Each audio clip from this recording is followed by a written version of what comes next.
บนโซเชียลแชร์คลิปหน้าตกตะลึงผู้ชายตั้งครรภ์และคลอดลูกได้สำเร็จครั้งแรกของโลกโดยในคลิปเห็นชัดเจนว่าคลอดผ่านทางอวัยวะเพศชาย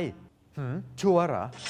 ศูนย์ชัวร์ก่อนแชร์สำนักข่าวไทยอสมทสอบถามไปที่แพทย์ผู้เชี่ยวชาญที่ภาควิชาสูติศาสตร์นรีเวชวิทยาคณะแพทยศาสตร์จุฬาครับตกลงว่าผู้ชายตั้งครรภ์คลอดลูกได้ครั้งแรกของโลกแบบในคลิปนี้จริงเหรอครับผู้ชายคลอดลูกได้มีจริงไหมเนี่ยอันนี้ก็ต้องตอบว่ามีจริงแต่จริงๆแล้วผู้ชายคนนั้นเป็นผู้ชายตั้งแต่กำเนิดหรือเปล่าคงไม่ใช่ที่มีมาก็คือว่าเป็นผู้หญิงที่ว่ามีใจเป็นผู้ชายและในที่สุดแล้วเนี่ยเขาแปลงเพศตอนหลังก็อยากจะมีบุตรนะฮะแต่ว่าภรรยา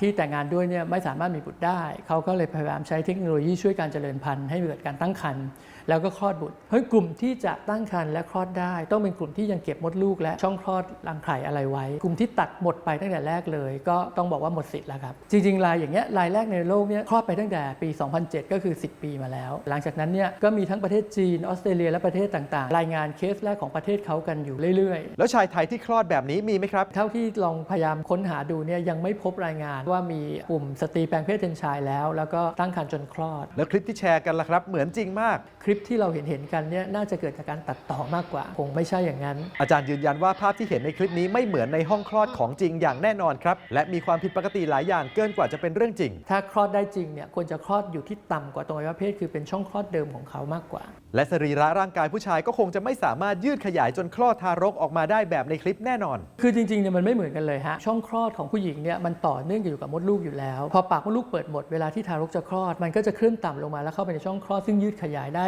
มากมายกายวิภาคของอวัยวะเพศชายประกอบไปด้วยกล้ามเนื้อที่เป็นลักษณะคล้ายๆฟองน้ำเวลาที่มีอารมณ์ทางเพศมีการแข็งตัวเลือดจะไปคั่งอยู่ในเนื้อเยื่อตรงนั้นมีท่อเดียวที่จะมีอยู่ได้ก็คือท่อปัสสาวะท่อนั้นจะไม่สามารถขยายใหญ่ขนาดที่จะทำให้ศีรษะและก็ตัวของเด็กเนี่ยคลอดออกมาได้ที่จริงแล้วคลิปนี้เป็นคลิปวิดีโอล่าสุดของคุณเบรนท์เวนบักนักพูดเดี่ยวไมโครโฟนชาวอเมริกันเขาทำวิดีโอนี้เผยแพร่เมื่อปลายเดือนพฤษภาคมที่ผ่านมาใต้วิดีโอของเขามีเขียนรายชื่อทีมงานถ่ายทำและ Special Effect ไว้อย่างชัดเจนครับบางครั้งผู้ชายดูอาจจะลึกเสียวเลยเพราะว่าคุณหมอเขาจะมาตัดคล้ายๆเรียกว่าแผลฝีเย็บแต่มาตัดตรงปลายว่าเพศชายอะไรอย่างเงี้ยซึ่งจริงๆแล้วเนี่ยถ้าโดนอย่างนั้นคงจะแย่เลยดังนั้นสรุปแล้วเรื่องผู้ชายคลอดลูกและคลิปที่แชร์กันนี้เป็นอย่างไรครับผู้ชายคลอดลูกคือผู้หญิงที่แปลงเพศเป็นผู้ชายแล้วยังเก็บมดลูกกับช่องคลอดไว้แล้วก็สามารถตั้งครรภ์และคลอดบุตรได้แต่ผู้ชายคลอดลูกทางอวัยวะเพศชายไม่ว่าจะเป็นแปลงเพศหรือจะเป็นผู้ชายจริงๆก็ตามเป็นเรื่องที่เป็นไปไม่ได้เพราะฉะนั้นเนี่ยแชร์ในเชิงตลกขบขันมากกว่าที่จะไปเชื่อว่านั่นคือเรื่องจริง